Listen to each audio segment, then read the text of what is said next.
Sorry we're running just a little late. I'll go ahead and call this meeting for February 20th, 2024 to order. And we are also meeting remotely via Teams, so welcome to those that aren't present this evening in person. We'll start with our Pledge of Allegiance, and who would like to lead us? Carter.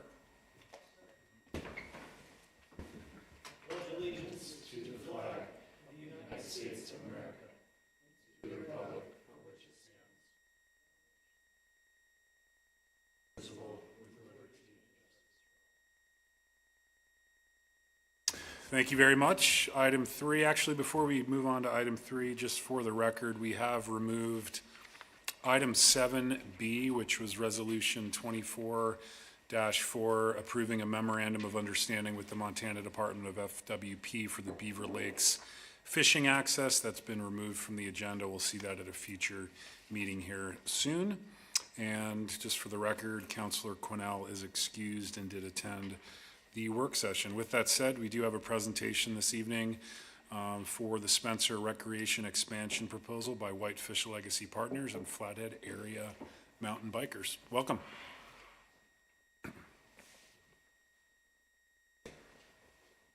Thank you very much. My name is Jed Sankar-Gorton. I'm Program Director at Whitefish Legacy Partners.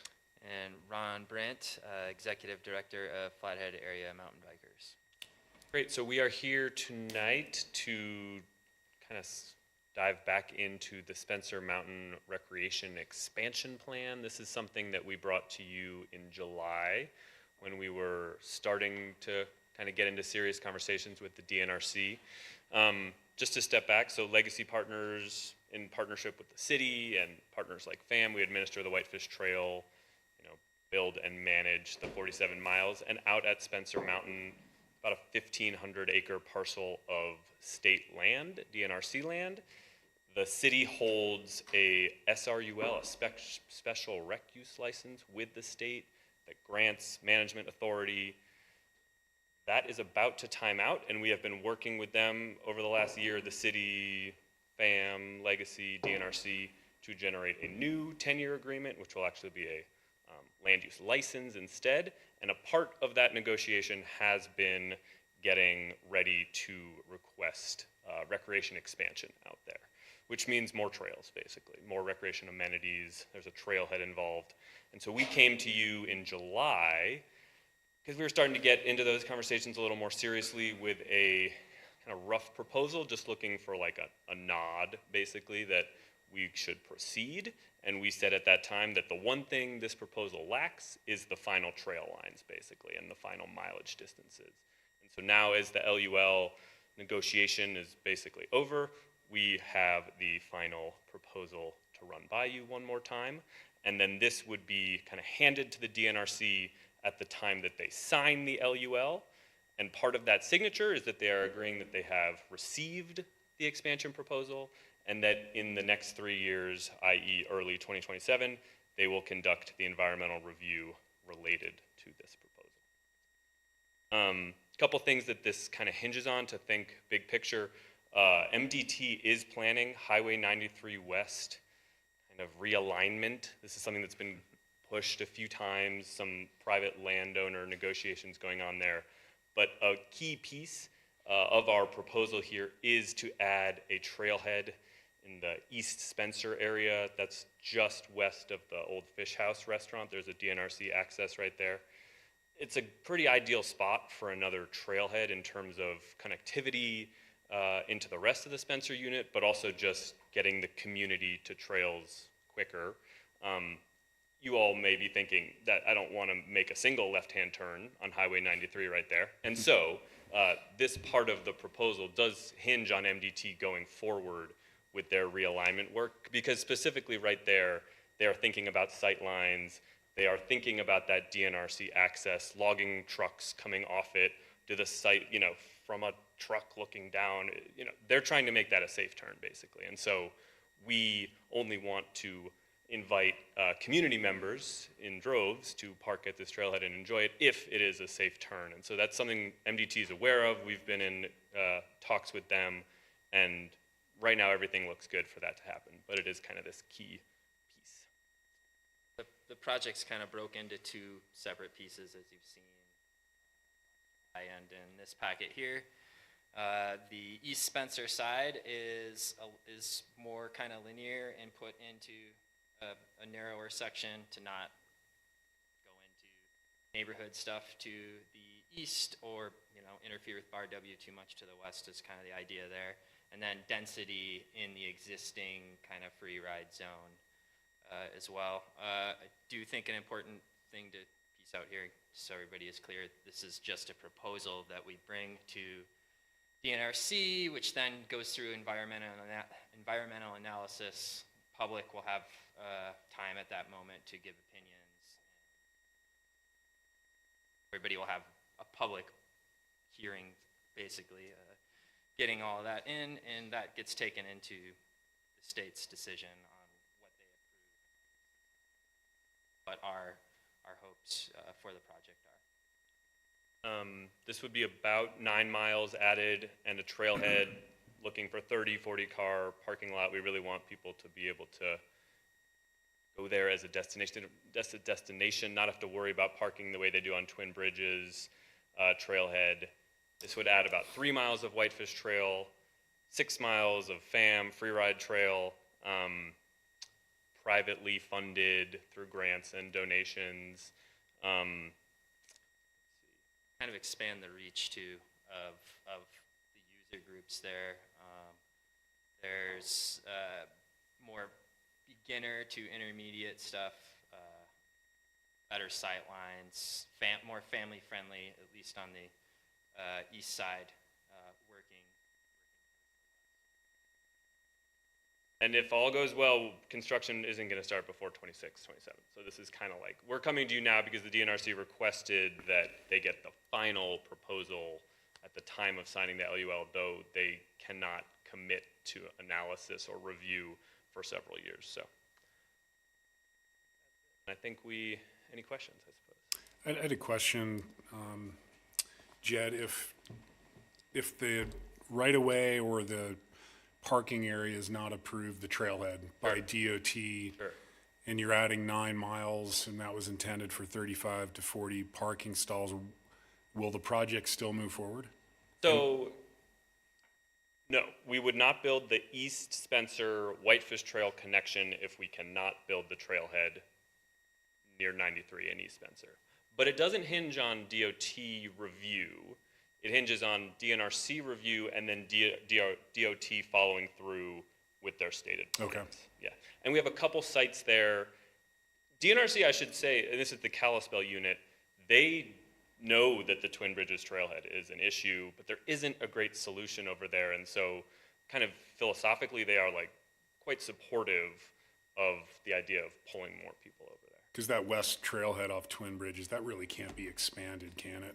There The are parking surprisingly few options. limitations. Very expensive, Yep. and mainly water issues over on. Okay. You almost have to go across Twin Bridges, and make some sort of underpass or Oh, wow. overpass. Okay. Other questions for Jed or Ron? I would entertain a motion on this matter. I think just to basically supporting the process and application. I would move that we support this application and process to move forward. I'll second it. Is that a sufficient motion for you this evening? That's excellent, and I should make sure that the land use license, which I think was stricken from this council meeting, should be coming in the next month or two. It's DNRC legal has it right now, and so, in a sense, these are kind of attached, and you'll get a chance to look at This that. is referenced in that license. Okay, great. So there was a second to the motion by Giuseppe. Further discussion? All those in favor, please raise your hand. Those opposed, like sign, and that's unanimous. Thanks, Thank you you guys. much. Yep, Thank you. thanks Good for luck your with the time. project. Yep. We'll move on to communications from the public. We do have several public hearings advertised this evening, actually, two. Additional comments from the public are welcome now. Name and address for the record, please, unrelated to the public hearings. I have a very quick one. I am Jessica Tubbs, and I am representing the Whitefish Community Library Board of Trustees. And this is regarding the letter we submitted for our trustee and training applicant. So I just wanted to introduce myself and thank the city staff for their support and cooperation with the library. And my understanding is you guys will make a consideration decision on that later, and that's all we need. Thank you very much, Jessica. All right. Are you planning to stay for that item? I was not. Michelle said she could follow up with me. Okay, because I was going to say, if you do want, we could bump that up in the agenda right now, if that would be something you'd like to be here and present for. If that's easy, yeah, I would love that. Okay, after public comment, I'll go ahead and move that agenda item up. Okay, great, thank Yep, you. You're welcome. Further public communications this evening? Michelle, anyone online? Nope, we have staff online, so we're good. All right. Any volunteer board reports from the audience or online? No? Okay, any volunteer board reports from the audience, or from the council, excuse me? Not seeing any, I'm going to go ahead and move item 11A, consideration of a request from the Whitefish Community Library Board of Trustees to appoint Gail Leonard and David Wiley as trustees in training to the Whitefish Community Library Board, and we would appreciate a motion from the council. You have the letter enclosed in your packet. Mayor, I so move. Is there a second? I'll second. Seconded by Councilor Sweeney. Further discussion? Rebecca? Just wanted to say thank you for coming and representing the library. All those in favor, please raise your hand. Those opposed, like sign, and that's unanimous. Thanks, Jessica. Appreciate it. Give the board our best. We will move on to the consent agenda. You do have the February 5th closed executive session as regular meeting minutes enclosed with the packet. Is there a motion? Mr. Mayor, I move to approve the consent agenda as presented. Is there a second? I second it. Seconded by Councilor Caltabiano. Further discussion? All those in favor, please raise your hand, and that's unanimous as well. Michelle, which brings us on to our two public hearings of the evening. We'll start with Resolution 24-3, a resolution to annex and incorporate within the boundaries of the city of Whitefish, by petition and consent of the property owner, approximately 1.64 acres of land, known as 34 and 36 East Lake Shore Court in Section 14, Township 31 North, Range 22 West in Whitefish, and zone the property to WSR, which is our suburban residential. Good evening. Good evening. Yeah, like you said, so this is a petition to annex and rezone 34 and 36 East Lake Shore Court. This is just a few lots north of the last annexation rezone I brought to you within that last month. So the legal that went out the 31st and the 7th was posted on the website. The growth policy designation is suburban. This is also zoned County R1, which is their suburban residential. And then the proposed sitting zoning would be RWS1, which is suburban residential. There are no recommended conditions of approval with this annexation rezone. The surrounding property is WSR to the south, so it is surrounded, that is city WSR to the south. The end zone lake is to the west. There's some set county SAG 10 suburban agricultural to the east. And to the north is Les Mason State Park, which is zone county R1.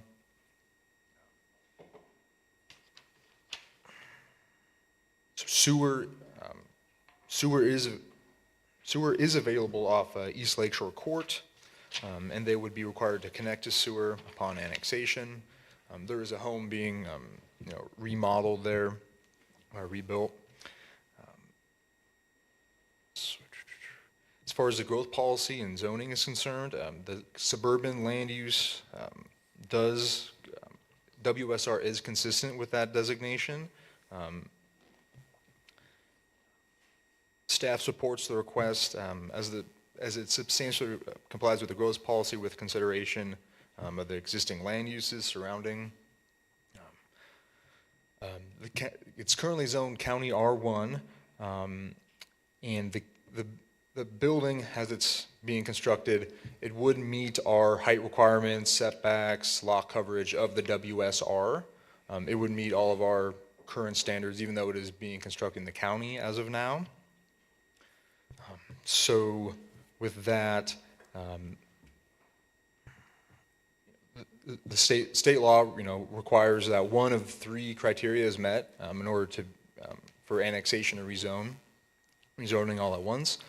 The first criteria is that the authorized land use is comparable to land uses authorized under the county zoning classification that applied to the property immediately before it was annexed to the city.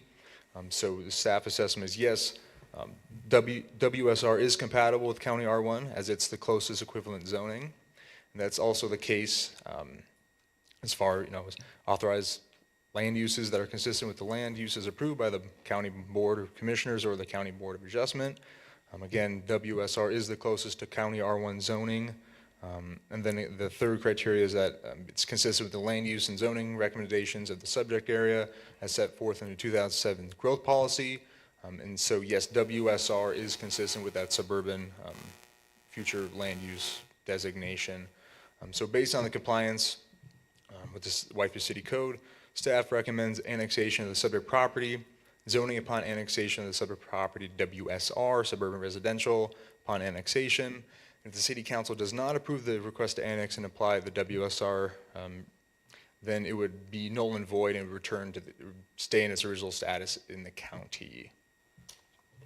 Thank you, Nelson. Any questions for Nelson? We'll start with Frank and then. Nelson, I just want to confirm, and I think I heard you correctly when you said that this structure is not going to be in violation of our WSR.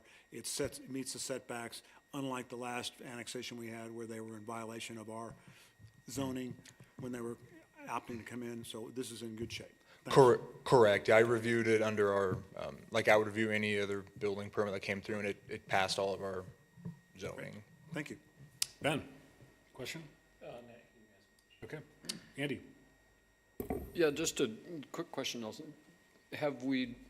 Will we have an application for hookup to city services? Is that one of the reasons for the annexation? Yes, I believe so. Correct me back, but I'm pretty sure the reason is so they can hook up to the sewer. Okay. That would be the reason for annexation. Okay. Further questions for Nelson? Not seeing any. We did advertise for a public hearing on Resolution 24-3. We'll hold that hearing now. Any public comment? Michelle, anyone online yet? I'll go ahead and close the public hearing and turn it back to the council for a motion. Frank? I'll move to approve Resolution 24-3, a resolution annexing and incorporate within the city of Whitefish by petition and consent the property of approximately 1.64 acres of land known as 34 and 36 East Lake Shore Court. I'll second. Seconded by Councilor Fury. Further discussion? John, Michelle? can you verify what, did you say ordinance or resolution and then resolution I said number? Resolution 24-3, is that correct? 24-909. 24-9. My eyes are really going. Okay, I relied on as you. corrected. Thank you. Been That's busy. scary. Further discussion? All those in favor, please raise your hand.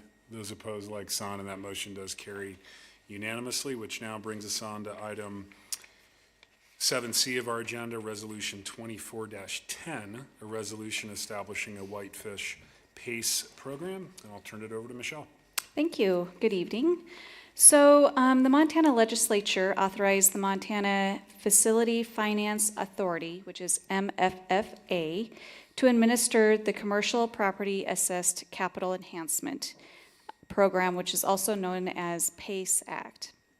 The program qualifies owners of commercial, industrial, nonprofit, agricultural, and multifamily properties within a designated district financing through low-cost, low-term loans to pay for water conservation, energy efficiency improvements, and renewable energy. CPACE loans are secured by a tax assessment on the property. The assessment is tied to the property and follows the title from one record owner to the next. Eligible CPACE project types are existing building retrofit improvements, new construction, substantial renovation, adaptive reuse of vacant or underutilized buildings, retroactive improvements, renewable energy improvements, and electric vehicle charging systems.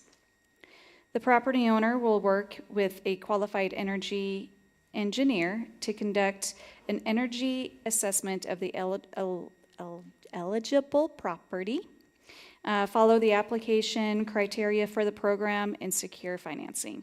Once the program requirements are met, the property owner and the city will enter a written contract to impose a property tax assessment.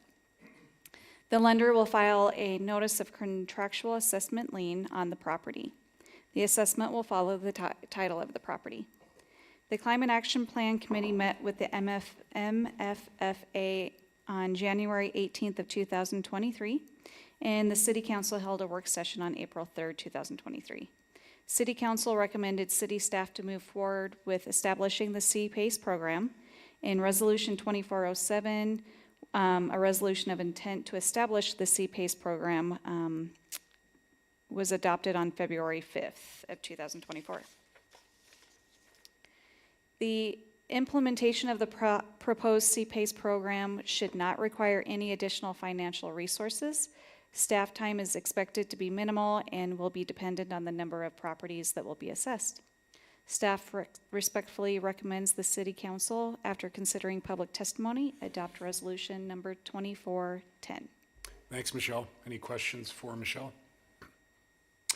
Not seeing any. We did advertise for a public hearing on resolution 24-10. Any public comment this evening? Yes, please. Hi, Mayor Mullfeld and City Council. I'm Robin Paoni. Can you hear me? Yes. Yes. Great. Yeah, I wanted to, I'm at 1057 Creekview Court, and I wanted to lend my very strong support for CPACE. So what makes this such an amazing tool is the savings cover the cost of financing. So in other words, projects must be cash positive. So from the start, commercial property owners are saving money. Also, the city benefits by gaining improved buildings, possibly prolonging building life. CPACE helps our utility companies because when commercial property owners invest in energy saving and water saving and renewable energy projects, well, it reduces the strain on our electricity and water resources. Many types of projects qualify. Eligible projects can be construction or retrofits, as Michelle mentioned. And don't forget, CPACE financing is retroactive for 3 years. So if you've already invested in some improvements, you can check it out and maybe get financing. It's also very easy to get started because there are no upfront costs, so you can get started taking action right away.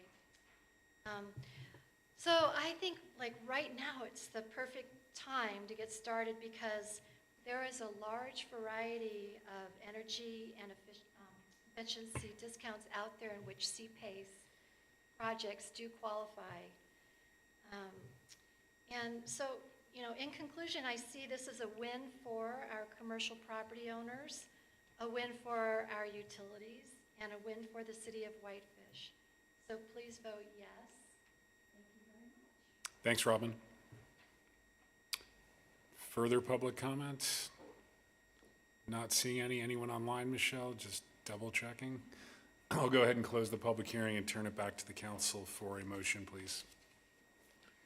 Nobody else will. I will make the motion to approve resolution 2410, resolution establishing the Whitefish PACE program. Is there a second to the motion? Second. Seconded by Councilor Davis. Further discussion? All those in favor, please raise your hand. Those opposed, like sign, and that passes unanimously. Michelle, we'll move to item 8, communications from our fire chief, Chief Hadley. Item 8A, consideration of awarding a contract to refurbish the fire rescue boat. Good evening, Chief. Thank you, Mayor and Council. So for just a brief introduction, in 2012, the fire department purchased at auction a 2003 landing craft fire rescue boat for fire and EMS response on the Whitefish Lake. Since that time, the boat has been a great asset to the department and has been essential on many rescue responses on the lake. Now at 21 years old, it is in need of updating and refurbishment to provide continued response on our lake. The fire department is requesting to refurbish the existing fire rescue boat, and that refurbishment refit project will include replacement and disposal of non-functioning and outdated components, addition of updated firefighting jet pumping equipment, modification of the apparatus bottom, front deck, engine compartment to accept a new power and propulsion equipment, testing, certification, warranty of all major components, hull preservation, paint refurbishment, replacement of vinyl wrap, and compliance with U.S. Coast Guard safety regulations and firefighting standards. The opportunity to bid on this project was posted on the city website January 19th through February 7th. A call for bids was published in the Sunday editions of the Daily Interlake on January 21st and 28th, as well as the weekly Whitefish Pilot January 24th and 31st. We received 2 bids, one from a company, Miracle Marine from Potosi, Missouri. Their bid amount was $95,900. And we also got an initial shipping quote for an additional $6,000 for one-way shipping to get the boat to their facility. And the second bid we received was from Riddle Marine from Lewiston, Idaho, in a bid amount of $92,960.14, with the ability to just trailer the boat to their facility without additional shipping costs. Financial requirements: the fire department has budgeted for this expense through the capital project number 3, which was budgeted in fiscal year 24 at $100,000. The Burlington Northern Santa Fe Railway Foundation awarded us a grant of $25,000 for the refurbishment. This was originally a grant that we received for the fan boat project that we later decided not to proceed with. They have given us permission to use this $25,000 for this refurbishment project instead. The remaining financial requirement for this project would be $67,960. Staff respectfully recommends that City Council award the bid to Riddle Marine, who is the lowest responsive bidder, in the amount of $92,960.14. Thank you, Chief. Any questions for Chief Hadley on his staff report? Not seeing any, I would entertain a motion, please. Mr. Mayor, I move to approve the proposal as presented. Thank you. Is there a second to the motion? I'll second. Or somebody second. Seconded by Councilor Fury. Further discussion? Yes, just a comment. I remember when we changed the plans on that boat, so good job for getting here. And number 2, I want to thank BNSF for the $25,000 donation. Thank you, Giuseppe. Further comments? All those in favor, please raise your hand. Those opposed, like sign, and that motion does carry unanimously. And we'll move on to item 9. We'll stay with Michelle, or go back to Michelle, regarding resolution number 24-11, a resolution calling for an election on the question of conducting a local government review and establishing a study commission to do so. Michelle. Thank you. So this has been the talk of all 3 cities and the county. So as mentioned, the Montana Constitution requires every 10 years each local government asks the voters whether they want to study and review the form and structure of the local government. The ballot needs to be on the June 4th primary election.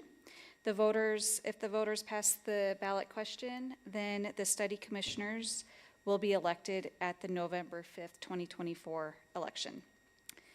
The study commission reviews power, form, and plan of government, and either chooses no change or makes a recommendation to the voters by the November election in 2026. A resolution calling for the election question on the June 24th primary ballot is attached to your guys' report. The council, we are asking you to please specify the number of members to be elected and approve the dollar amount that will fund the activities of the study commission. I have provided a breakdown of the spread or the table depicting how much it would cost between 3, 5, and 7 members. You can have a minimum of 3 members, but no more than 7 members, and they have to be an odd number. The local government center will provide training for the elected study commission. So the location and the date of the training is yet to be determined. The travel training in the table is estimate based on the assumption the training will be held in Bozeman, only because the local government center is located there, and a possibility of a day and a half of training. Staff respectfully recommends the council set the number of members and the budget for the study commission and adopt resolution 2411. Thanks, Michelle. Any questions for Michelle on her staff report? Not see, yeah, Frank. A couple things, Michelle. If we do get when we're picking the numbers here, 3, 5, or 7, if we're going to do this, my question to you is, given our experience, at least last cycle, if for example, if we choose to have 5 commissioners, and we only get essentially 3 that apply, do we get to appoint the other 2? In other words, Yes. They would come to the city council and we would just simply appoint 2? Correct. Okay. If you choose 3 commissioners and nobody runs or applies, you choose. Right. So, You appoint those. okay, thank you. Do we take letters of interest? Is that how that would work? Yeah. Like I other think- vacancies? I Okay. believe so, yeah. Okay. Rebecca, how did it work? I know how it worked last time, but Not well. what's your recommendation on 3, 5 versus 7 members? I know you had some quorum issues back. Yeah, 10 but we years did and- have a great, robust community discussion. We just kind of fell apart a little bit on the final report.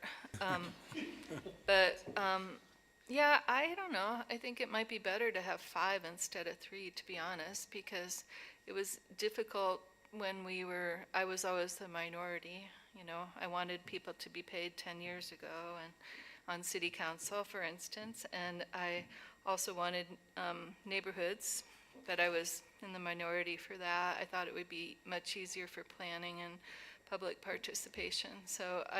But when we held public hearings, it was really nice to hear from the public. So I think if we went up to 5, it might be better.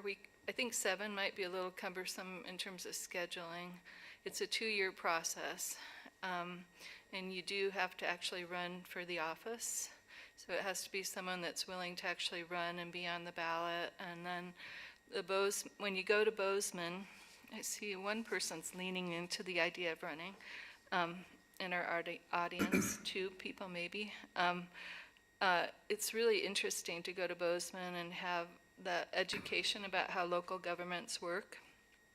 And everybody from around the state comes, so you hear about all the other cities and towns and how they make decisions. We're actually a very sophisticated city, very successful too, but there's many, many different sizes. So it's really fascinating because Montana is, one of I think we're kind of known for self-governance and standing up for that. Our Constitution is unique. So I think it's really great. I think it would be better to maybe go up to 5, 7. Might be really difficult to find people. Columbia Falls, for instance, couldn't find people to do the work. And it's, as I said, it's a 2-year commitment of meeting not only with the staff, but meeting with the public and then compiling recommendations. And so you have to be a little bit geeky to like to do that stuff. But I really enjoyed it. Thanks for your comments, Rebecca. Is everyone in agreement to increase to a 5-member commission this round?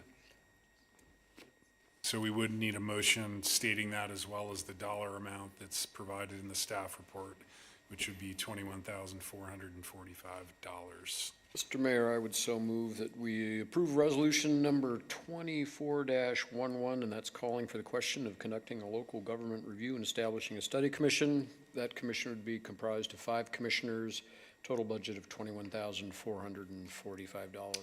Thank you, Andy. Is there a second? I'll second. Seconded by Councilor Sweeney. Further discussion? Just to ask Rebecca a quick question. I know it took you guys 2 years. Does it have to take 2 years? I mean, I know it took you guys that long, but I'm wondering, is that like some mandated number, or can we do it in 18 months maybe, or 12 months, or?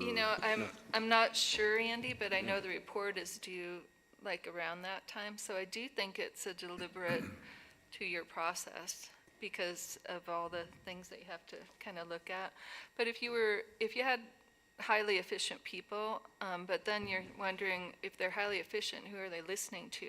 Because it's actually supposed to be a listening session with the community and the people that run the government. And so you want to get people that are fairly thoughtful in looking for ways of improving. But a lot of times, nothing gets changed with these study groups, you know. So I don't know. I think there's a 2-year period that you can complete it. I'm sure if you had a really small town, you didn't need to take 2 years. But yeah, I don't know. Michelle, do you know? So basically, the reason why they say 2 years is if the community, if the study commission does come to a change of a proposal change, it needs to go to the November 26, 2026 election in order for that to change.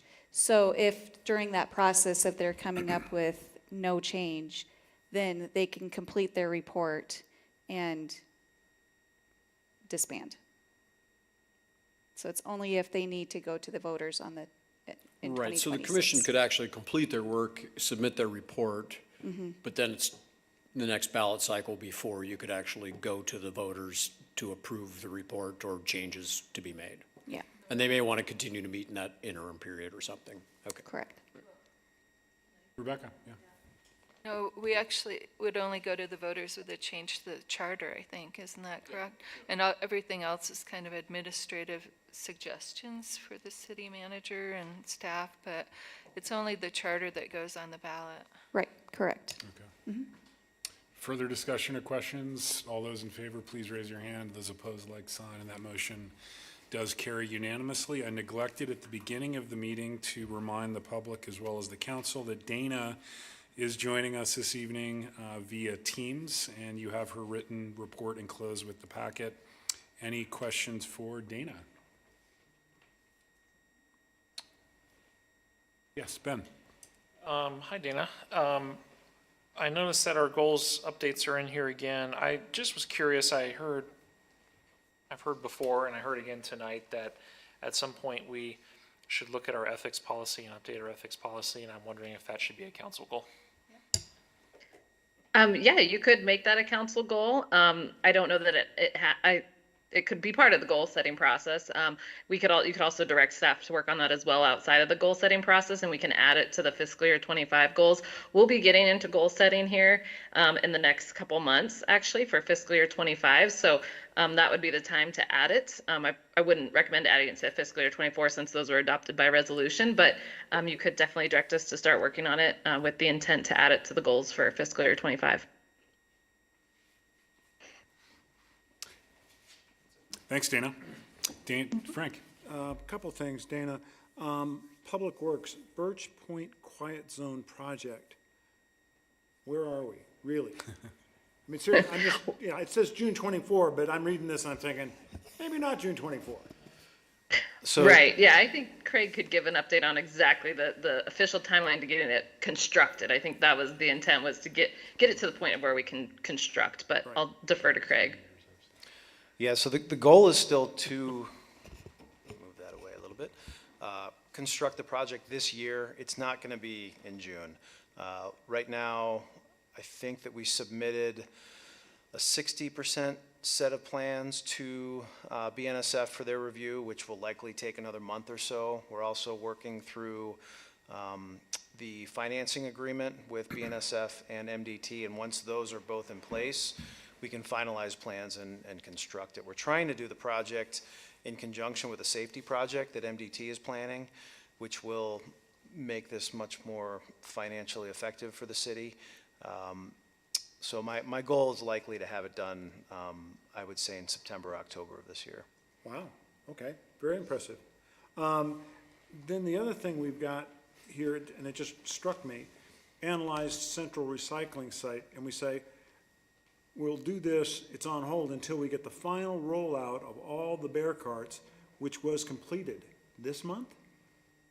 Yes, just so, yes, It was a significant delay. We have a handful of accounts, I think less than 100 or around 100 that we're just confirming that they have received their bear carts, but it did take a significant time. The intent was that those would be rolled out by August of 2022.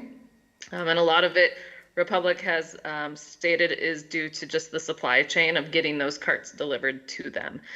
They weren't sitting on the carts. I think it was just as they had them from the manufacturer, they were able to get them out.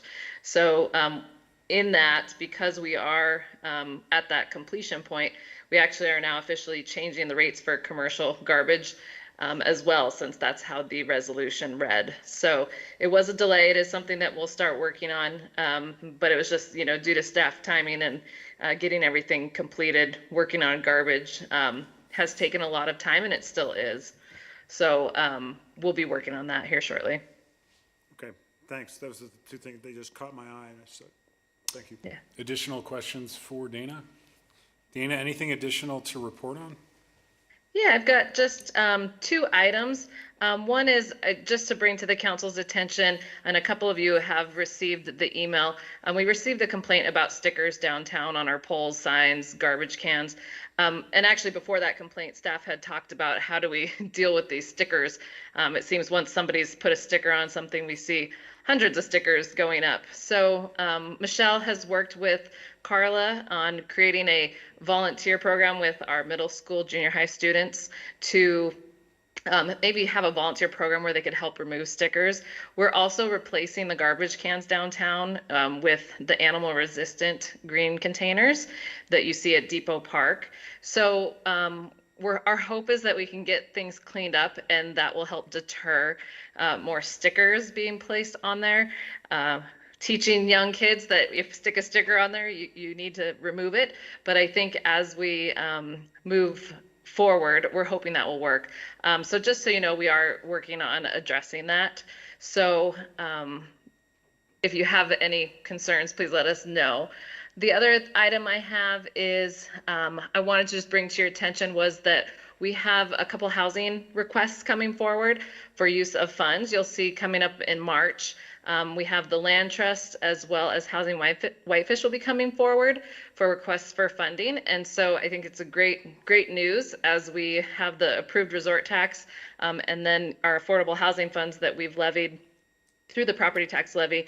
We'll be able to make sure that we get those allocated to projects potentially, but it will be a work session with Housing Whitefish, hopefully the beginning of March, and then the Community Land Trust will be coming forward as well. So just wanted to bring that to your attention. I think it's great to show that we're making efforts in using the funds now and planning for future use as well. Great. That's all I have. Thanks very much, Dana.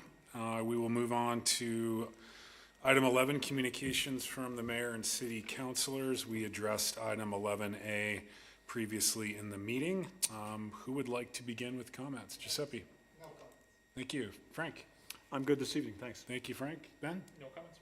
Rebecca? Andy? Just one quick comment for planning and building folks. There's a construction project on Dakota at the top of the hill there. And it's, I think it's, Where's the top of the hill? just as you're coming up right before Skiles. Oh, okay. Right before Skiles, right in there. It's on the lake. Those people repeatedly park their vehicles on the sidewalk there, and people have to go out on that blind corner into the street when it's icy, and you might just want to let them know that that's really not cool. It's just, they've been doing it for, I was kind of thought, well, maybe one day's fine, but been it's months. like, it's most days, and it's one specific pickup generally that's there, and they've got their construction trailer in the one parking spot, and then they park, and they completely block it, and that gets a lot of pedestrian use, so anyway, there you go. Great, thanks, Andy. I just had a few items, and I guess I'll direct the first two to Dana. I'm sure we all read about the residents of Big Mountain's desire to form a resort tax district to levy 3% for fire and EMS services. I'm just curious, have you had discussions with either the Big Mountain or the county regarding that? I did learn that they were approved or do qualified for a resort tax. And how would that be affected by our future annexation, in particular with our resort tax, but equally important, the firehouse? Yeah, that's a good question. So I've met, with regards to the annexation, I've met with the Big Mountain Fire District, Sewer District, and actually Whitefish Mountain Resort. And with the fire district, this was a topic of discussion. So in our interpretation, and they've discussed it with the county as well, we haven't directly spoken with the county, Angie may have, but trying to figure out, how does that resort tax work? Our position is that when we annex, those properties then become subject to our resort tax, and Big Mountain's resort tax district would no longer be able to have a resort tax in that area. In talking with them, the idea is that we're going to end up hopefully annexing the entire fire district anyways. So essentially our 3% would be covering all of their properties, and they wouldn't be left with just a few properties here and there for their fire district. But I actually see a benefit to it. One, if they do get it established, the short-term rentals up there, they'll be used to having a 3% resort tax to collect. I know they're going to the voters, I believe, in May. And so we still have, yet to know if they'll pass it. But, when you look at second home ownership up there, there's a small population of residents that are actually voters. So I would think they have a good chance of having that pass. But, that's something that we've talked with them about, the if they were to use that resort tax to levy, or excuse me, to secure a loan, we would have to look at assuming that loan with that annexation process. I think at this point, that's not what they're necessarily looking at. But the firehouse that they own is a fire district asset, and I believe it's a county asset. And so if the fire district was to go away, we're still in the researching phase of that to determine how those type of assets actually will be utilized. I know that the board members that I spoke with very much wanted us to operate out of that firehouse that they use right now, so that we're in close proximity to them. Okay, would that tax be levied on retail, restaurant, as well as lift tickets, season passes, et cetera? So yes, if it's our resort tax, they could vote to do something similar to Columbia Falls, where it's limited to, say, restaurants and bars, and eliminate the retail portion. But I have not heard if they are going to limit it, or if they're going to just go with what state law allows. And so I would hope that it's that way, and that it's an easy transition between the two. But ours would be on lift tickets as well as retail. Understood, right. Yep. But that resort tax would apply to the actual village and WSI operations? Yes, I believe so. If it's within their district, it's kind of interesting because there's some parts of that area where we can't actually annex, and so it's going to be a little different of an annexation, I think, than we thought. There are some areas that are explicitly left out of the annexation agreement, essentially. Okay. Thanks for the update on that. So I was just curious. Secondly, with the upcoming goal setting for FY25, we've talked about this for a number of years, but when we did actually host a retreat, was it last year or the year before? At the lodge. Can we start looking at some possible dates to schedule a retreat in advance of finalizing those goals? Absolutely. Would you guys like me to, again, look at holding it locally? Did you like where we're at? Do you want to move around to another facility in Whitefish, or are you looking for an overnight stay? Just some direction. I think it was fine, if you guys are comfortable with that. It was a lot easier than having to pack up for the weekend. Okay. And do you want us to look around for other options to kind of share the love, so to speak? Or to stick at the lodge? Whatever you have time for. I thought the lodge was fine. All right. Well, we'll look into that, and we'll get an email around to get a survey of dates within the coming couple months. Great. Thanks very much. Great. Anything further from council? Dan, anything further from your office or staff? Not for me. All right. Good to see you. We are adjourned. Thanks, everyone.